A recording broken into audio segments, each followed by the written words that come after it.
तो आज मैं हूँ वर्ल्ड फेमस कहना चाहिए, world famous doctor YouTuber doctor Navneet Kalra ji के साथ। ये हैं डॉक्टर नवनीत कालरा जी, आज दिल्ली से आए हैं बॉम्बे में, और अभी इसके बाद में समझ लीजिए कि पूरे इंडिया का टूर इनका स्टार्ट हो जाएगा।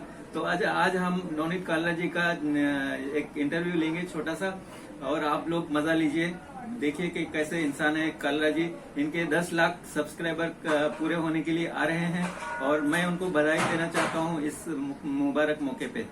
मेरे साथ डॉक्टर पुरोहित जी भी हैं, जो कि पुरोहित हॉस्पिटल बोरीवली के मालिक हैं, और इन्होंने भी काफी सहकार किया इसमें, और मैं भी उनको भी धन्यवाद देना चाहता हूं। और लीजिए मैं प्रेजेंट करता हूं इंटरव्यू आपके सामने।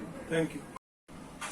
दोस्तों, मेरे सामने हैं डॉक्टर कालरा जी, दिल्ली से आए हुए हैं बॉम्बे, इतने सारे अपने वहाँ के कामकाज छोड़ के।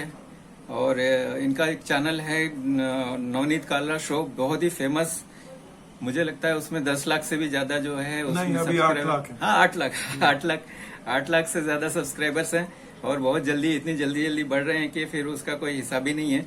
तो मैं उनको शुभकामनाएं देता हूँ, और आपके सामने मैं उनके कुछ शब्द पेश करता हूँ। सर, आप बताइए कि आप जो है ना यूट्यूब चैनल में कैसे आपने इंटरेस्ट स्टार्ट किया?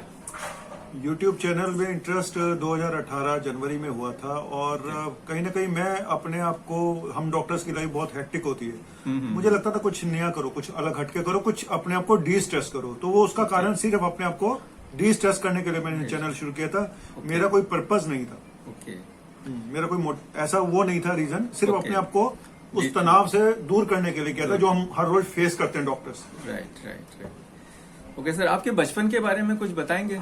पिछला बचपन तो वैसे ही था जैसे बाकी सबका होता है, और पढ़ने में बहुत अच्छा था, क्रिकेट प्लेयर था। अच्छा। और बाकी एक हम मिडिल क्लास फैमिली से हैं, कोई ऐसा कोई वो नहीं था। पेरेंट्स का हमारा बिजनेस था जी, और एक मिडिल क्लास नॉर्मल फैमिली थी। कोई खास बचपन में कुछ ऐसा खास था नहीं। ओके। जैसा आम बच्चों का होता है वैसे। बचपन दिल्ली में गुजरा? नहीं, मैं यूपी का रहने वाला हूँ, सहारनपुर जिले का। सहारनपुर, तो वहीं पे मैं बड़ा हूँ। ओके। मुझे खेलने कूदने का बहुत शौक था। अच्छा। और अभी भी आप खेलते कूदते हैं? अब मैं यूट्यूब पे खेलता हूँ। सर, आपको कैसे इंस्पायरेशन हुआ कि आपको डॉक्टर ही बनना चाहिए?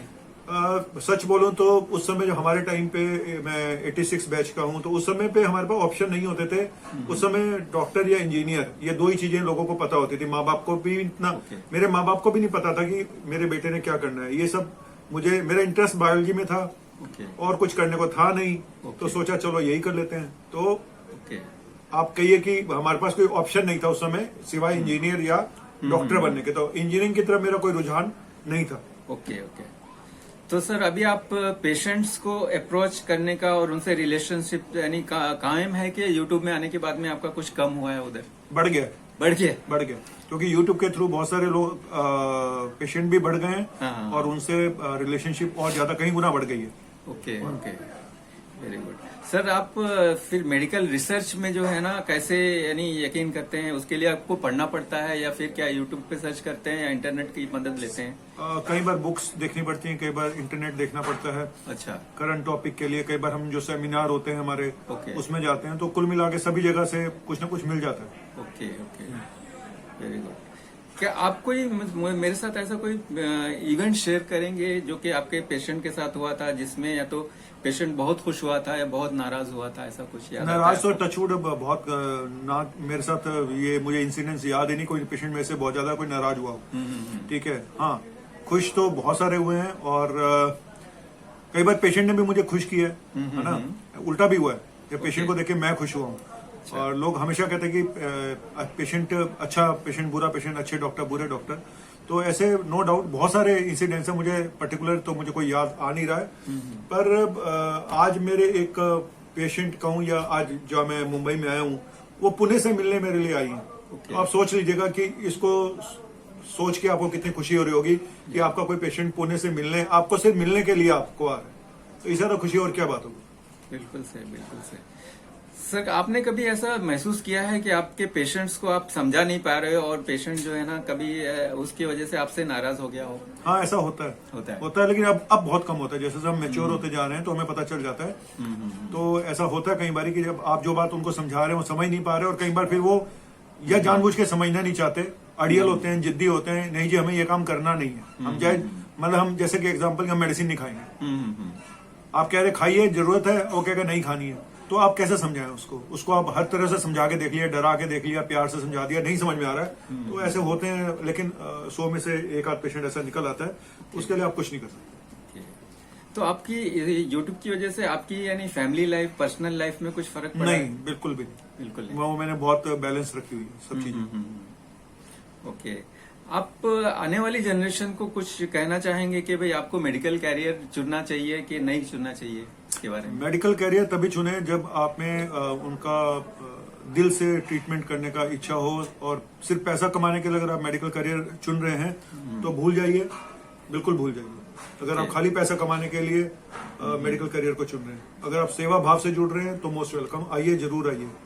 ओके, यानी पैसा नहीं है इसमें मेडिकल के? ऐसा नहीं मैं कह रहा हूँ पैसा नहीं है, लेकिन अगर आप खाली पैसा कमाने के लिए आ रहे हैं तो आप सोचिए कि आपके दिमाग में क्या भरा हुआ है। राइट। डॉक्टर का काम ये नहीं है। डॉक्टर का काम पैसा अपने आप आता है, आप अच्छा काम करोगे पैसा आपको मिलेगा, लेकिन आप पैसा कमाने के लिए आ रहे हो तो गलत। तो सर ये आपने अभी एक नया चैनल स्टार्ट किया है जिसमें पम्मी है हाँ। और दूसरे लोग हैं, बहुत ही मजेदार लगा मुझे, बहुत अच्छा लगा। वो मेरा उसमें। एक एक्टिंग स्किल्स हैं, एक मैं अपने आप को मैं मल्टी टास्किंग वाला हूँ, और मेरी नेचर ऐसी है, मल्टी टैलेंटेड आप कह सकते हो, जिसमें कि मैं सब कुछ कर लेता हूँ। तो वो मैंने अपने आप को, वो भी कह लो कि एक डी स्ट्रेस करने के लिए या फिर अपनी इच्छाओं को पूरा करने के लिए, एक पैशन को पूरा करने के लिए वो मैंने चैनल स्टार्ट किया है। ओके, बस। Very good sir. और इसके बाद में और कुछ आप करना चाहते हैं यूट्यूब में? मैं अभी इसी में आप नहीं, मैं सच बोलूं तो लाइफ का पता नहीं होता। मैं एक बात मान के चलता हूं कि लाइफ का कभी कुछ नहीं पता होता कि क्या हो जाए। आज मैं आपके सामने मुंबई में बैठा हूं, आज आपको पता है कि मैंने ओपीडी करी। मैंने सपने में नहीं सोचा था कि मैं मुंबई में ओपीडी करूंगा, और डॉक्टर महेश पुरोहित भी मेरी बगल में बैठे हैं, मैं इनसे मिलूंगा। तो आगे क्या होगा नहीं होगा, किसी को कुछ नहीं पता है। सिर्फ आप अपनी हेल्थ पे ध्यान दें, जो होगा टाइम के साथ, फ्लो के साथ चलते चले, जो भी होगा अच्छा होगा, मेहनत करो। और बस इतना ही बोलूंगा कि मेहनत करते रहो अपनी, और हाँ, अपने आप को डी स्ट्रेस जरूर करो, तनाव से मत गुजरो, उतना ही करो जितनी तुम्हारी औकात है, ज्यादा मत करो। वेरी गुड सर, बहुत अच्छा लगा आपसे बात करके, बहुत सारी बातें आपने बताई।